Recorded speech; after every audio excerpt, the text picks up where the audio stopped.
Vamos lá. Vocês queriam que eu conversasse primeiro sobre questões de ecologia e desenvolvimento, meio ambiente e desenvolvimento, não é verdade? Então vamos ver o que eu sei disso, que não é muito. Vamos ver. Primeiro é o seguinte, o Brasil sempre se caracterizou, até a reunião que houve no Rio de Janeiro, em 92, no século passado, por ser um país que estava muito mais preocupado com o crescimento econômico, com o desenvolvimento, do que com qualquer outra coisa.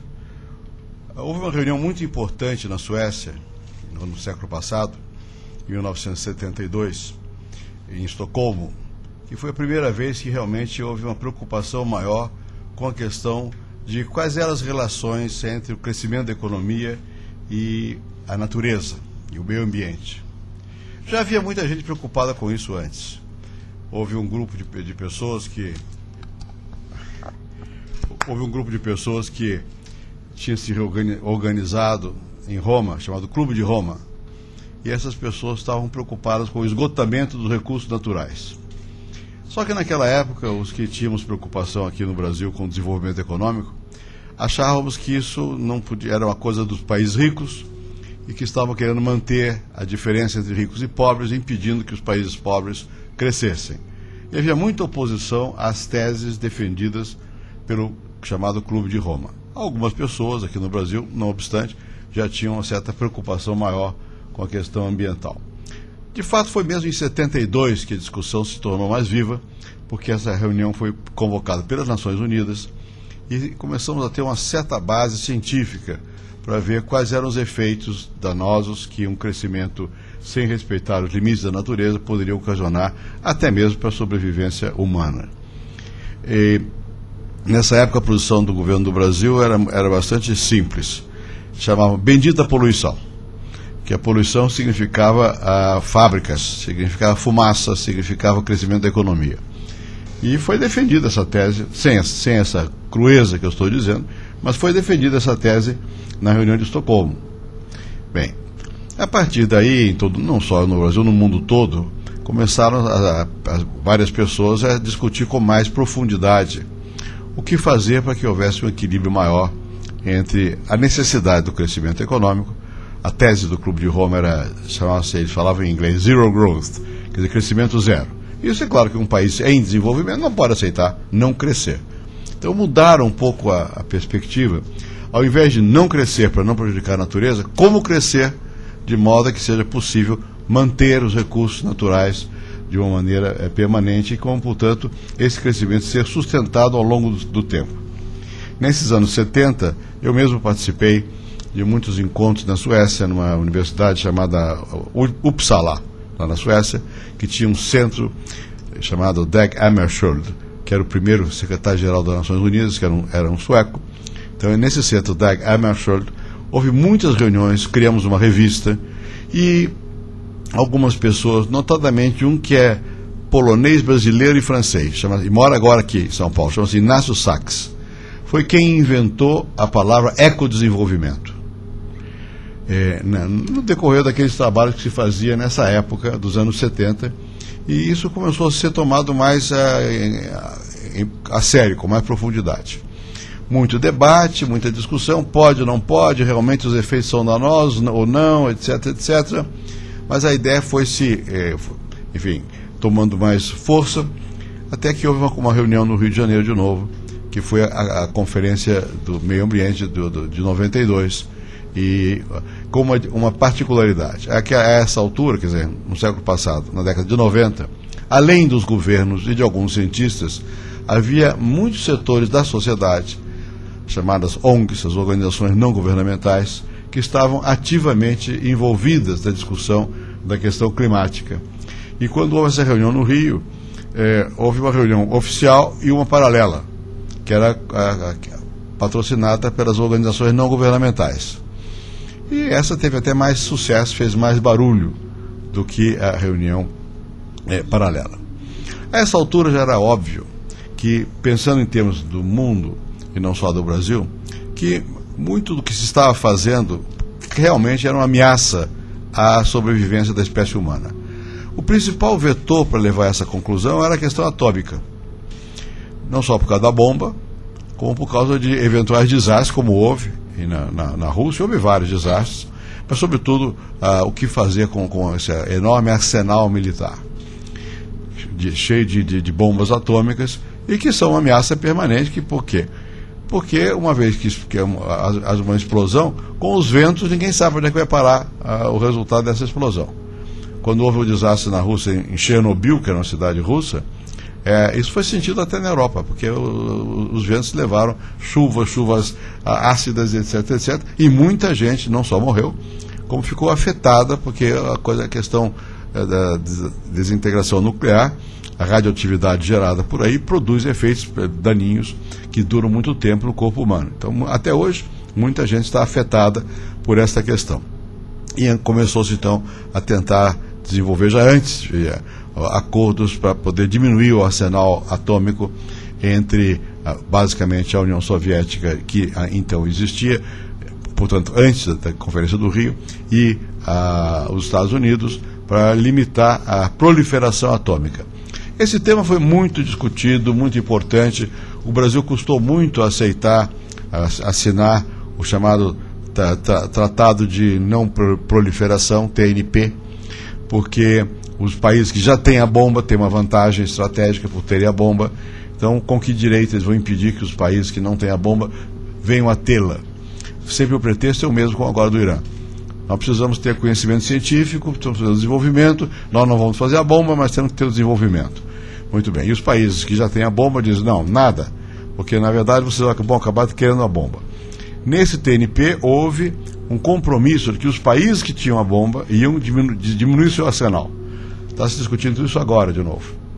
Nesses dias houve um pré-acordo entre a União Soviética e os Estados Unidos para diminuir a quantidade de armas atômicas de que eles dispõem, porque é a única maneira de convencer os países como o Brasil, como o Irã, como outros mais, de que é possível assinar um tratado de não proliferação, sem que isso signifique que os que já têm a bomba vão continuar dominando o mundo.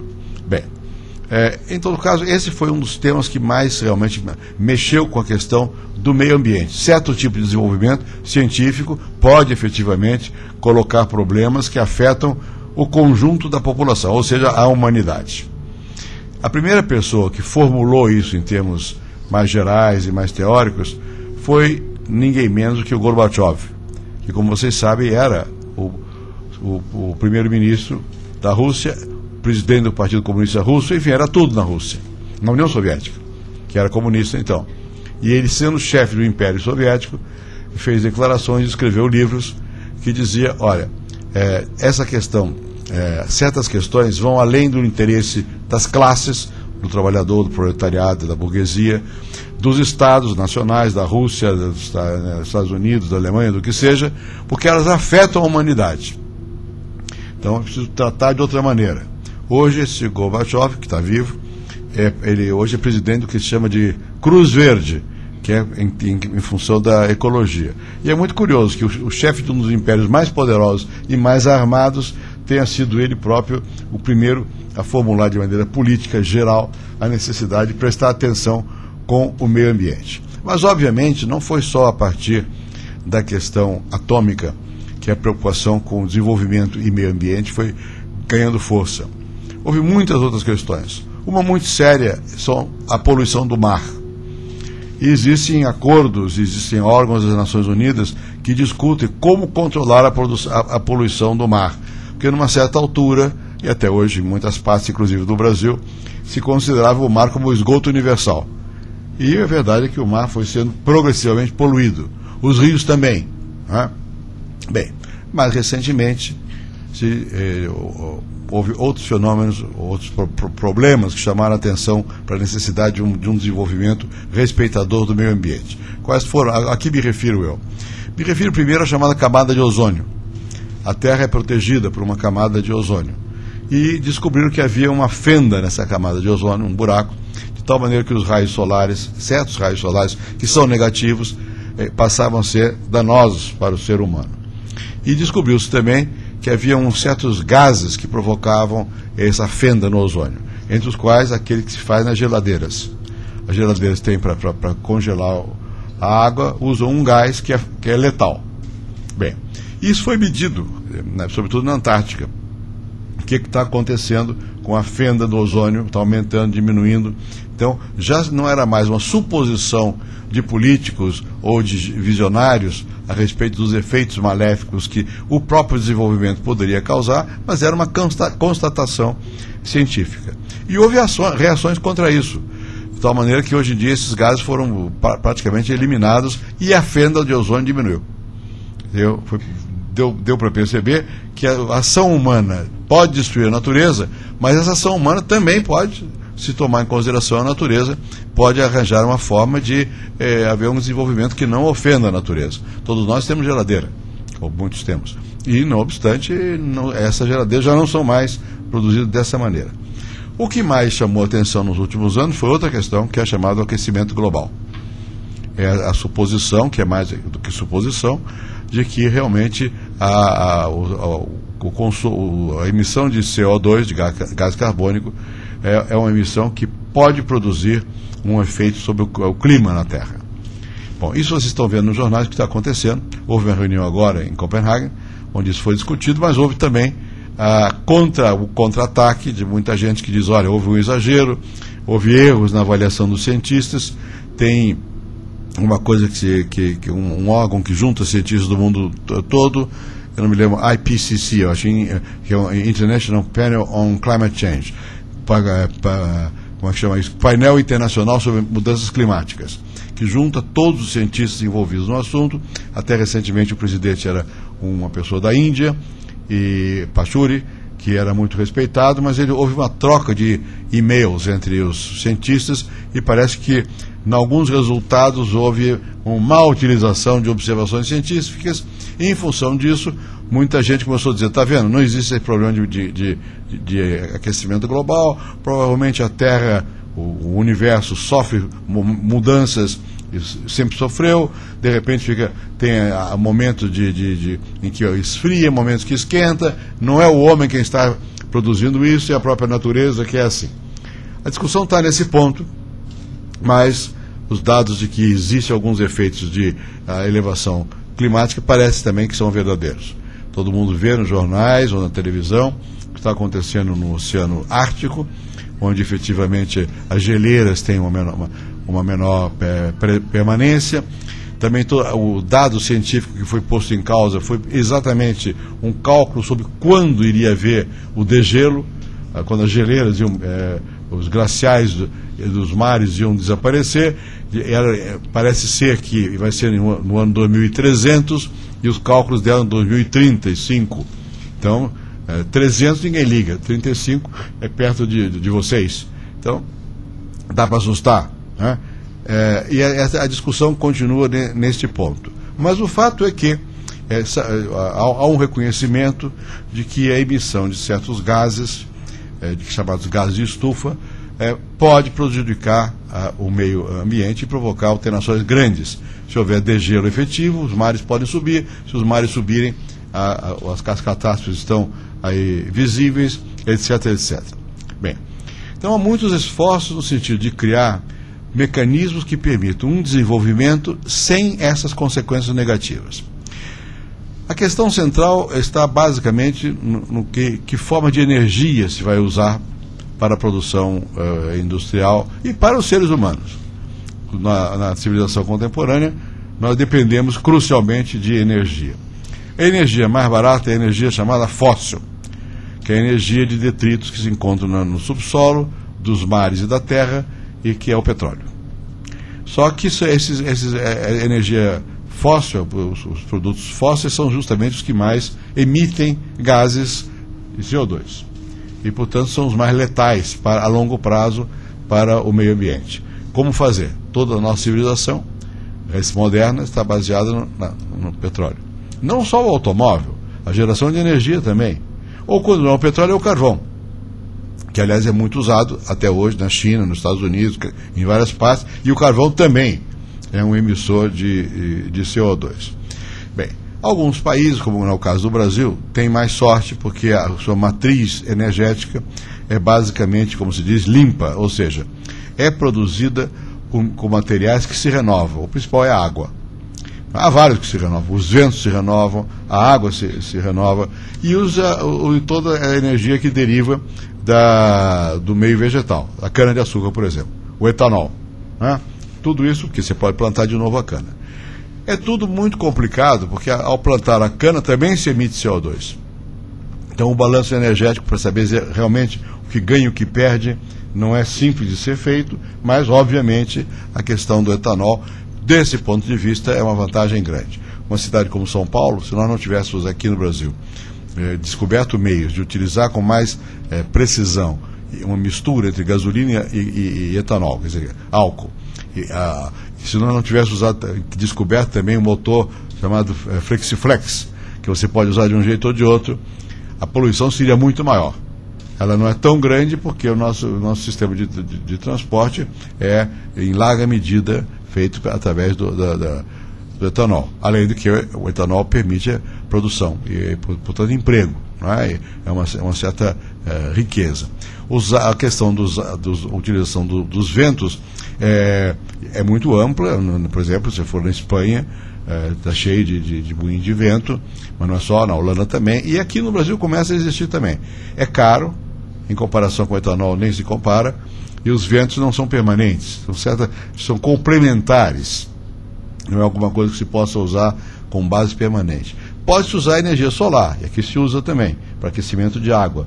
Enfim, há um conjunto de mecanismos de substituição dos materiais que são fósseis por materiais que sejam renováveis, como é o caso dos aqui mencionados. E há até especulações sobre usar a energia da onda do mar. Enfim, é possível. Agora, até isso transformar alguma coisa utilizável e ser capaz de substituir o petróleo, que é muito cômodo, porque não só porque é barato, porque é transportável, né? O próprio gás que sai junto com o petróleo, ele é mais limpo do que o petróleo, mas é mais difícil, porque precisa de permanentes tubulações, enfim. Mas o fato é que o mundo passou a discutir essa questão de como criar matrizes de produção de energia que não sejam poluidoras. E, portanto, de como permitir que haja um crescimento que não seja poluidor. Ao lado dessa discussão, ou junto com ela, na verdade, veio a outra. Há mecanismos de restabelecimento do equilíbrio ambiental. As florestas são um mecanismo dessa natureza. Então, países como o Brasil, que tem a floresta amazônica, a floresta atlântica e outras mais, passaram a ser países, digamos, estratégicos, porque a floresta, ela renova, ela é capaz de captar o CO2. E até isso já virou mercadoria. Você pode... Bom, não vou discutir, que é uma coisa meio complicada e chata, de como é que se faz a compensação entre os países que emitem CO2, países que não emitem ou que preservam, guardando nas florestas, como se troca no mercado essa possibilidade. Isso é discutido, foi discutido agora em Copenhague. O primeiro grande acordo foi feito em Kyoto, não me lembro exatamente quando, mas eu era presidente da República ainda, participei da discussão de lá de Kyoto. O Brasil teve um papel importante na definição desse mecanismo de troca entre os que estão poluindo e os que não estão poluindo, e se discute muito o que fazer, se vale a pena dar subsídio para as árvores que estão lá, para a floresta em pé, ou se vai dar subsídio para as que vierem a crescer, enfim, uma série de problemas, mas o fato é que as florestas têm um papel importante no equilíbrio ecológico, e isso leva também a muitas preocupações com a questão do desenvolvimento, que começa a haver a discussão. O que nós estamos fazendo no Brasil? O Brasil se transformou num grande produtor agrícola. Está ou não prejudicando o equilíbrio ecológico? Porque está destruindo parte da natureza. Obviamente, toda a civilização destrói parte da natureza. A Europa devastou tudo, mas qual é o equilíbrio? Será necessário, efetivamente, plantar cana além de uma certa área? Ou seja, deixar que a cana afete a área da floresta, ou mesmo a área do Pantanal, que é outro recurso da natureza, etc, etc. Há uma série de discussões e, no geral, está se procurando uma estratégia que permita manter taxas de crescimento razoáveis e que, ao mesmo tempo, não sejam capazes, pela forma como esse desenvolvimento é feito, de produzir um desequilíbrio ecológico. É nesse ponto que está a discussão. E muitas coisas afetam, ou podem afetar, esse equilíbrio, que, por exemplo, o Brasil tem um enorme rebanho. Nós temos hoje no Brasil mais cabeças de gado do que pessoas. É uma coisa imensa. Né? Temos mais de 200 milhões de cabeças de gado. Eu me refiro a vacum, mas imaginar também porcos e não sei o que, é enorme. Mas especialmente o gado é complicado, porque o processo de digestão do gado produz gás metano. Né? E esse gás metano também pode afetar o meio ambiente. Né? Também há discussões de outra natureza. O etanol, que é uma coisa positiva, pode ser extraído da cana, do milho, de outras, ou da madeira, ou do bagaço de cana. Tem 1000 formas. Até hoje, parece ser que nada substitui, em termos de produtividade, o bagaço gerado pela cana, o álcool. Né? Mas isso não é visto assim nos Estados Unidos, porque lá eles produzem milho e usam o etanol do milho. Enfim, é um processo em franca evolução, e eu creio pessoalmente que é indiscutível que não se pode fazer o crescimento a qualquer preço. Tem que prestar atenção nas consequências do desenvolvimento, e estamos aqui falando só por enquanto das consequências, e vou parar nelas por hoje, nas consequências sobre a natureza, mas tem outras consequências mais, sobre a vida, sobre as pessoas, sobre o emprego, que tipo de tecnologia adotar, etc, etc. Em suma, nós vivemos num mundo cujo impulso maior de crescimento vem das matrizes energéticas, cujo desenvolvimento depende do desenvolvimento da ciência e da tecnologia, e, portanto, que afeta, naturalmente, tudo. Afeta as relações entre as pessoas e afeta as relações das pessoas com a natureza. E um mundo desse tipo requer um pensamento que diga quais são os limites e que se pode realmente utilizar os engenhos e mecanismos já disponíveis pela criatividade humana. Isso coloca questões que são éticas. Não são só questões técnicas, mas éticas. Qual é o direito que nós temos de dilapidar a natureza, afetando não a nós próprios, mas as gerações futuras? Quais são os limites disso? Como em toda a discussão da ciência, chega um ponto que você discute a questão ética. Eu posso eventualmente ir mais longe do que já fui. Convém? Isso afeta o quê? Nós vamos, com esses alguns avanços científicos, poderão alterar realmente a própria concepção do que é a vida do homem na sociedade. São discussões que estão aí em voga. Acho que até agora, no caso brasileiro, tem se procurado, e não com facilidade, valorizar a questão ambiental. Por que é difícil valorizar a questão ambiental? Porque, naturalmente, a regra na sociedade capitalista, nós vivemos nela, é do lucro. Então as pessoas se interessam mais por obter resultados imediatos do que por ver as consequências desses resultados a mais longo prazo. Há uma certa dificuldade nisso. As grandes empresas, acho eu, já compreenderam que, para preservação delas próprias, vão ter que tomar em consideração o meio ambiente. Por exemplo, indústrias tipo Alcoa, que é petroquímica e extrai gás, eles estão agora utilizando os próprios buracos que fazem na terra ou no mar para recolocar o gás carbônico emitido nesses buracos. Isso já está sendo feito. Se você for ver a indústria cimenteira aqui no Brasil, o cimento produz muita poluição. A indústria, né? Ela também está mudando o tipo de forno que utiliza, tendo em vista que é preciso emitir menos CO2. Uma das fontes de maior poluição são os meios de transporte. Uma é a produção da própria energia. Quando vai produzir energia, você produz CO2, ou queda de petróleo, ou mesmo não sendo, há emissão de CO2. Mas um dos setores que mais polui é de transportes.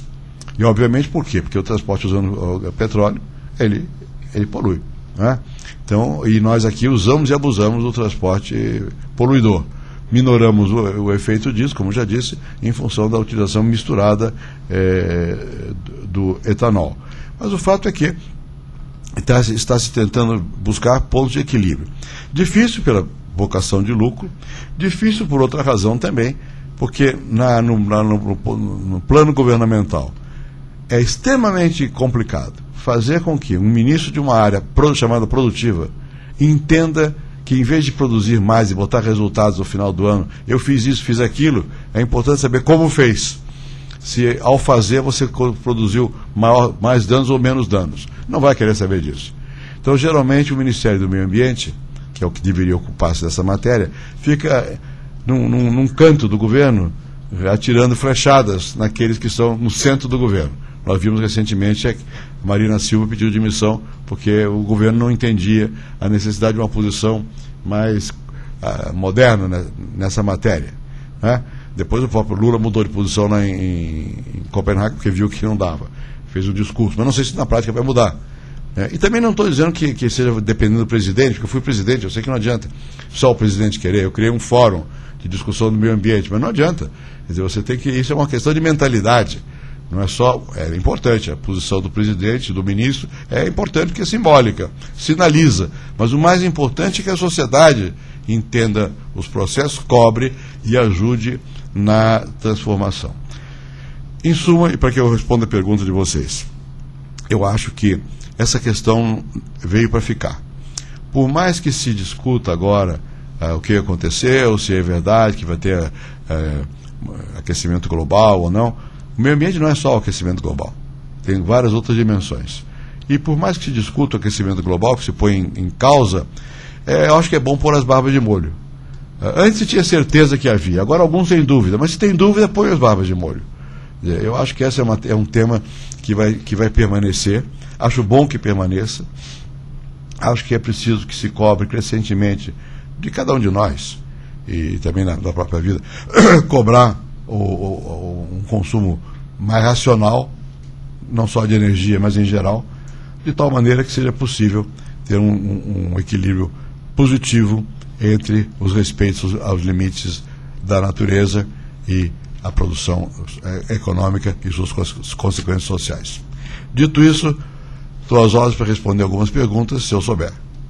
Se eu não souber, eu peço a Daniela que me ajude, porque ela sempre sabe mais que eu.